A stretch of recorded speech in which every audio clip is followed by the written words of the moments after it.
Okay, geometry students, this is our first quiz, and I know the first quiz was not the highest average, and part of that is just getting used to a new platform, and then also, getting used to this content. So I'm going to give you another chance at it, basically. So I'm going to go through the quiz, show you how to do the problems, explain them, and then just basically reassign it to you. It'll change some of the numbers and letters, but it'll basically be the same quiz, and then hopefully you guys can improve. All right, so let's first of all, for question 1, give another name for CD. Okay, line CD is this line that goes through points C and D. All right, you can name it different ways. DC, for example, it'd be a good way to do it. Point E is also on that line, so you could name it CE. All right, and EC, for example, right, or DE. Okay, or ED. All right, so there's different ways to name it. As long as you put the line symbol over the top of it, you should be good. And I don't know if there was multiple choice options here or if you had to enter it in, and if there was issues with entering in the line symbol. So that's something we're going to need to talk about on our Zoom call or in class. But if you have that question, please let me know. I'm not sure how they asked you to enter this in, but any of these answers would be acceptable if one of them was multiple choice, for example. Okay, part B, it wants us to name an array with endpoint A. All right, endpoint A, you could name ray AE, all right, which this is the ray symbol over top. You always start with the endpoint A and you go through the other letter. So ray AE is fine, or ray AB if you prefer. All right. Okay, next, ray EC and blank are opposite rays. Okay, ray EC is this ray that goes up this way forever. So we need to, the opposite ray would start at the same endpoint and go down forever. So we're talking about ray ED with the ray symbol over top of it like this. Okay, question 2 wants us to name the intersections between line AB and CD. So line AB and line CD are here. Those two lines intersect at point E. All right. Next question says name the intersection of plane X and plane Y. Plane X is this horizontal plane here, okay? And plane Y is this vertical plane, okay? Two planes intersect in a line, so the line they intersect in is line AB, all right? So we're gonna look for that choice. Here's line segment AB, so we don't wanna choose that. And here's line AB, so that's the one we wanna choose, all right?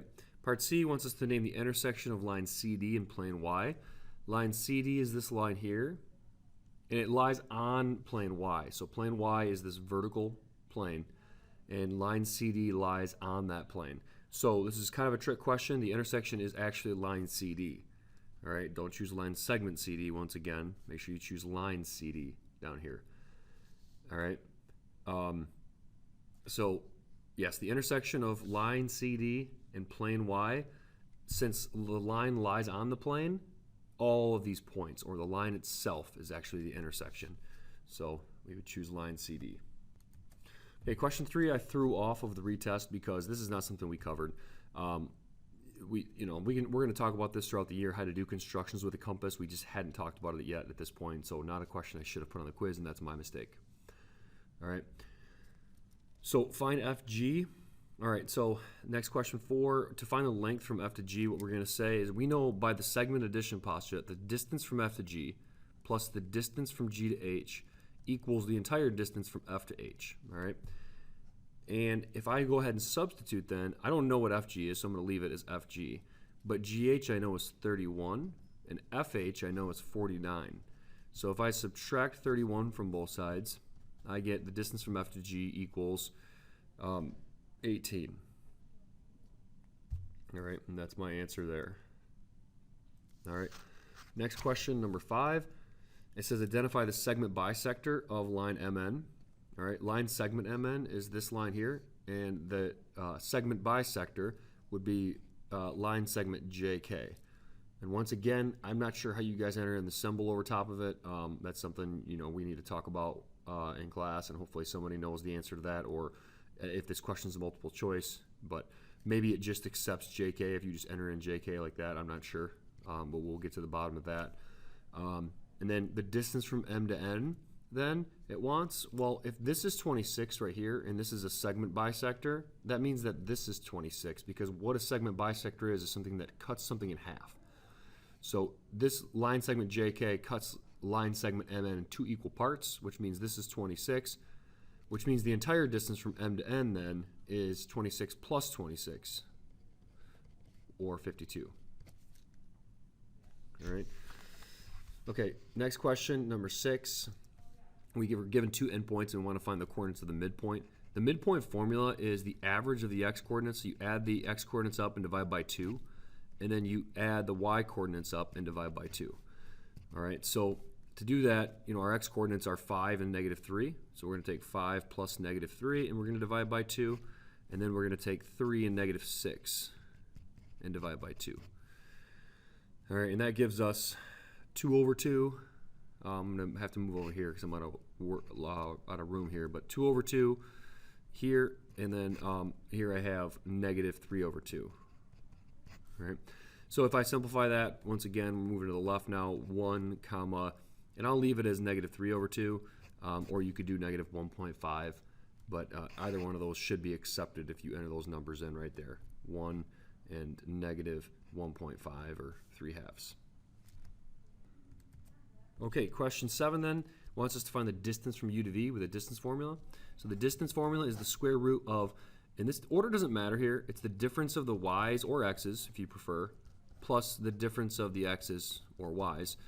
Basically, these 2 terms are interchangeable here because it doesn't matter what order you add things in. You could add, if this number turns out to be 3 and this number turns out to be 2, 3 plus 2 is 5, no matter what order you add those numbers in.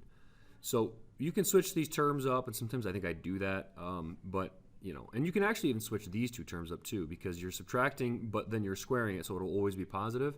So you can actually switch this up quite a bit, as long as you don't switch up an x and a y value. But I'm calling this my x1, I'm calling this my x2, and this is my y1, and this is my y2. So you just plug these in, all right? Subtract the y's, you got -3 minus -2. Okay, squared plus, and then you have -5 minus 2. Okay, and you just go ahead and simplify this. So double negatives go positive. This turns into -1 squared, and this is -7 squared. And I still have to square root all that. And I have 1 here. -1 squared is 1. -7 squared is 49. So the answer should be the square root of 50. Now, I think you can enter that in. It says you can round your answer to the nearest tenth if necessary. So, by the way, how we'd simplify this radical is we'd do 2 times 25, because 25 is the biggest perfect square that goes into 50. And then we'd make this, you can pull out the square root of 25 as 5, and you'd make it 5 square roots of 2. So this answer will work, that's an exact answer. This answer will work, that's an exact answer. Or you can enter this into your calculator. Either way, so I'll just do the square root of 50. And you get 7.07, or round to the nearest tenth would be 7.1. So it's approximately 7.1 if you want to give an approximate answer, which sometimes they're going to want an exact answer, and sometimes they're going to be okay with an approximated answer. And this one, it says round your answer to the nearest tenth if necessary, so it should accept 7.1 here. And if it doesn't, once again, make sure you let me know right away. And we'll give you credit for that because it says that it should accept 7.1. Okay, question 8 is a good question about slope-intercept form. I know you guys have learned this before in Algebra 1, but we're going to review this content together. We're going to go back over lines and equations in slope-intercept form. So when we do, I'll quiz you over that and test you over that. I didn't mean to put that on there yet. Once again, that was my mistake. All right, and then question 9. We've got the cities of Cleveland, Ohio, and Erie, Pennsylvania, and Rochester, New York. All right, they lie in a line in respective order. So we've got Cleveland, and we've got Erie, and we've got Rochester. All right, the distance from Cleveland to Erie is 94 miles, and the distance from Cleveland to Rochester, so this entire distance up here, is 239 miles. It wants us to find the distance from Erie to Rochester. So once again, the distance from Cleveland to Erie plus the distance from Erie to Rochester equals the entire distance from Cleveland to Rochester. So that distance from Cleveland to Erie is 94. We're looking for the distance from Erie to Rochester, and we have the entire distance from Cleveland to Rochester is 239. So we can subtract 29,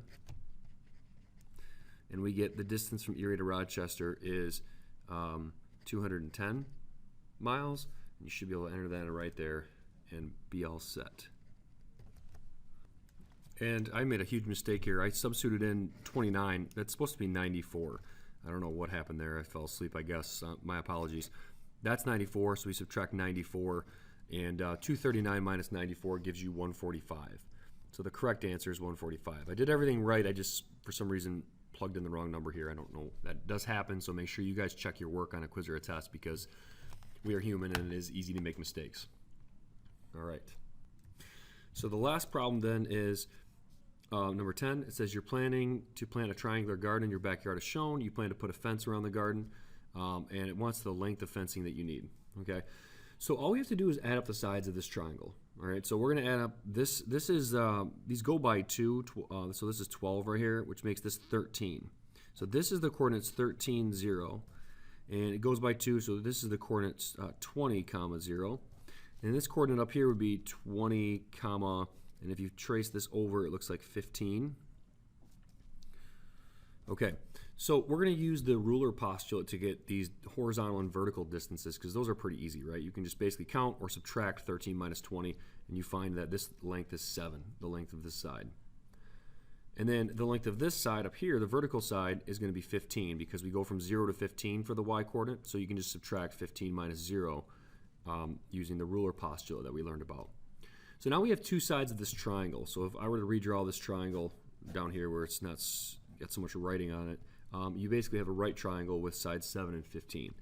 So we're just going to do the Pythagorean theorem now. 7 squared plus 15 squared equals the hypotenuse, c squared. All right. And by the way, this is the distance formula. So if you do the distance formula on these three coordinates, do the distance formula on these two coordinates right here, right? Then you'll get the same thing, all right? Because the Pythagorean theorem and the distance formula are one and the same. All right. So we're going to square root both sides, and we get c equals the square root of 49 plus 225, which equals the square root of 274. Which equals about 16.6, and it does say to the nearest meter. All right, so make sure you read the problem again and determine what answer to give, because once again, this is an exact answer right here, and we can try to simplify that throughout the year, which we will do. But then we also have answers that are rounded to the nearest tenth, which are right here, and then if we round that answer to the nearest whole number, then we're talking about 17. So that would be 17 meters, I'm sorry, for the hypotenuse. So that is the hypotenuse. And we do have to add these three sides together. Okay, so we're going to add 7 plus 15 plus 17. All right, and that gives us 39 for the entire distance. All right, so we have our three sides. We need to add it up to find the entire perimeter. All right, hope this helps, and hope the second time around on this quiz goes better, and you guys can start off the year on a positive, strong grade. All right, and we will talk soon, but we'll keep in mind the quiz is homework points. But please do your best, because it is preparing you for the test. Hope you guys have a great day, and we'll talk soon.